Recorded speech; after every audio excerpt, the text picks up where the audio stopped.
haven't rode in about 5 weeks, almost 5 weeks, because 5 weeks ago I broke my collarbone, and I'll tell you guys how I did that.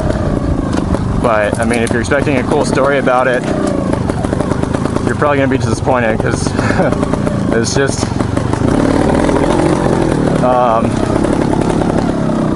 you know, it was nothing, you know, I wasn't doing anything cool. It just happened on a trail ride. And so what happened was I was on the 300, and I went back to this place called Motivated, and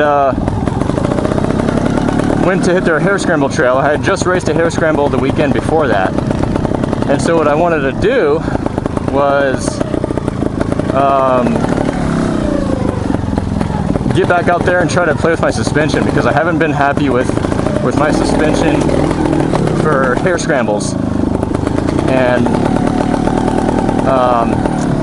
it's just been a really harsh suspension for hare scramble type stuff, where you have, like, especially you know, by lap 3, you got so many braking bumps, acceleration bumps, all these little tiny bumps, square edge bumps were just killing me, you know. And yeah, it's rough, that's normal for a hare scramble, so, you know, that's to be expected. But I also followed other riders, and they weren't taking near the same beating I was, and, you know, in the same sections. So, and it's not very confidence inspiring to try to ride fast and you know, with shit like that. So basically, I went back out there to play with my suspension, you know, get to know the clickers and stuff, because I was really happy with the suspension for enduro, you know, slow technical stuff, trial stuff,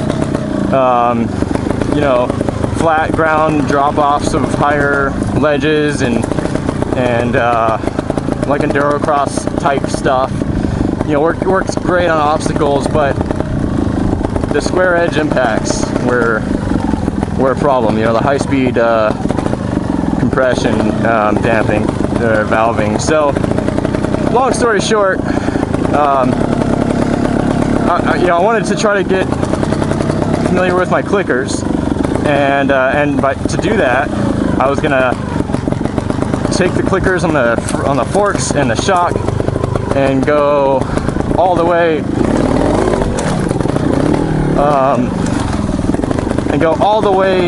firm on every setting, and also go all the way soft on every setting. So I started out with just the normal settings, hit neutral there, and I gotta try to time out for a second. I gotta try to get a half decent double blip, because I'm like kind of rusty. Okay, I'm not used to the response. Actually, the response is not like really what it should be. All right, clean it out. So I was all the way soft on the suspension, right? When you do that, your bike turns more into like a pogo stick, okay?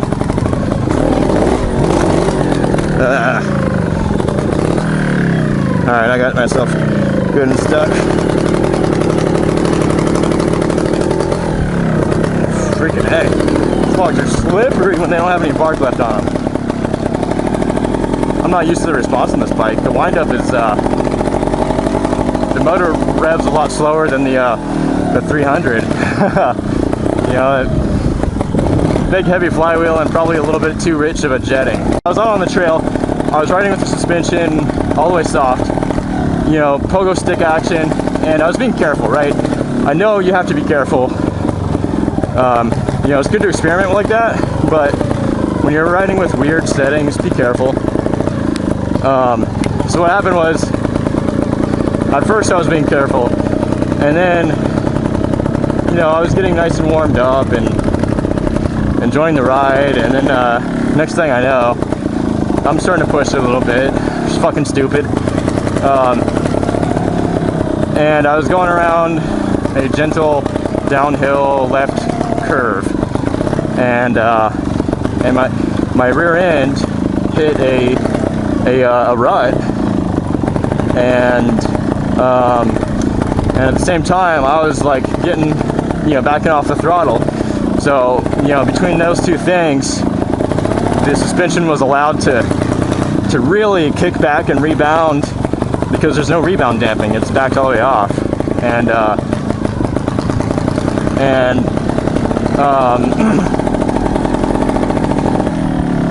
So I had a huge rear end swap. The back tire got kicked and went around to my left and landed sideways. And then, of course, that usually is going to spit you into a good high side. If you're a rider, high sides usually suck. Low sides are nothing. You can just have fun on the low side, and high sides are annoying usually. But in this case, I broke my collarbone. Yeah, I was going pretty fast, and as soon as that tire swung around and landed, it bit the dirt and flung me high side, and smacked me into the ground really hard. So let's see if I can get going on this big log. Just a simple little rock over, nothing fancy. I don't want to fuck around too much. Only 4 weeks post-op. When it's wet, I would do that log. I wouldn't hesitate to do a double flip and hold the wheelie dry right now, but it's raining and that shit is slick as hell when it's wet. I tried a little one right there. See if I can kind of get warmed up here. So that's the story. So I broke it on a Sunday and went to the emergency room, got a sling. I broke it in like a few different places. All right, I'm gonna pre-rev it a little bit, get it good.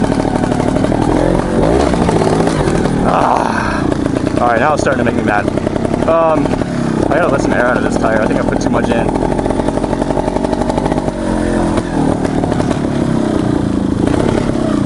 Alright, what I gotta do, since it's so wet, there's no traction on that wet log with no bark on it. Really gotta get a good rotation into it.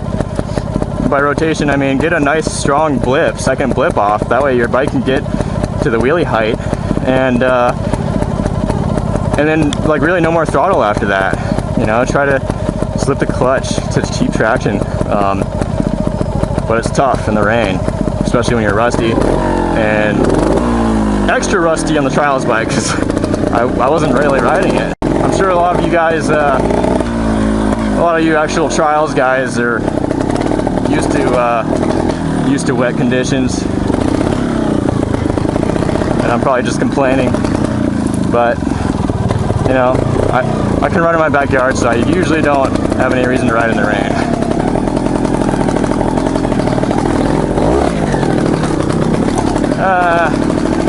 I was a little better.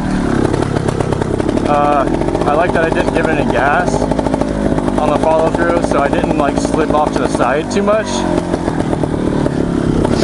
I just kind of tried to slip the clutch and let the flywheel kind of do the rest, but I had to get more gas, Alright, so I held a little bit of a wheelie, but freaking A. It was just slipping and sliding. Alright.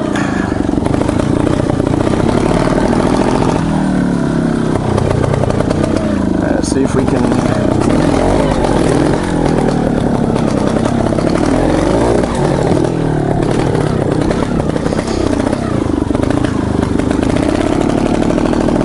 Alright, I had a dab there.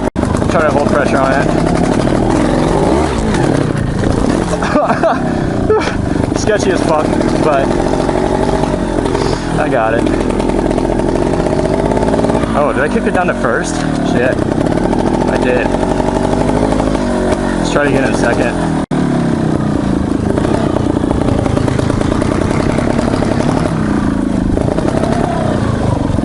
Alright, try to line up nice and square since it is wet. Perfect. Not bad anyway. Not bad for being all rusty and shit. Alright, so anyway, I don't even know if you guys can still see. I'm getting rained out. So I'm gonna go in the garage. Okay, so what's happening with the 300 RR? I didn't get to finish playing with the suspension and getting some other clickers, but there's always time for that. I figure now that I can't ride it, what better time to send the suspension off to get it revalved for hair scramble type stuff. So that's what I decided to do. I'm sending it to LT Racing.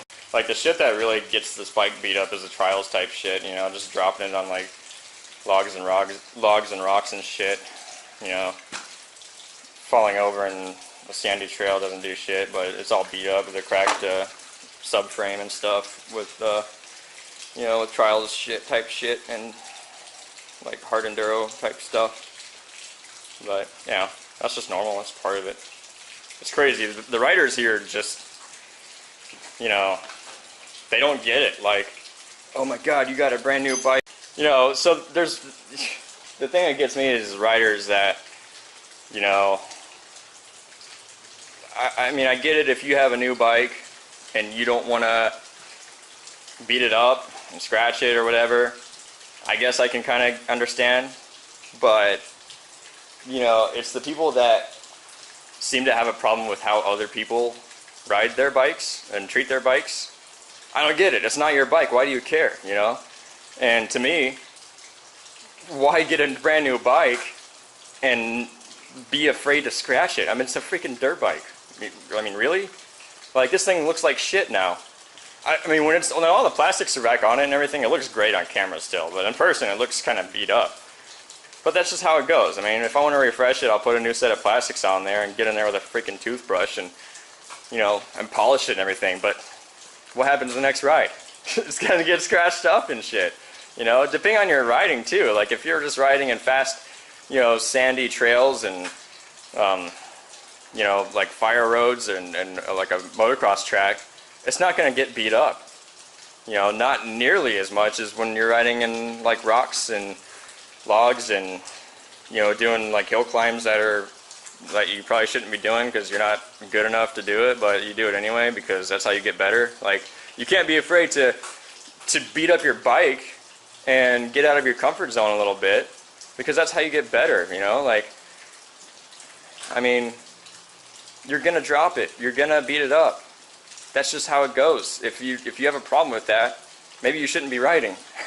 You know, just stick with doing wheelies down dirt roads. So, I don't know. I don't know what caused that rant, but, you know. So anyway, that's it. That's all that's going on right now. Until next time.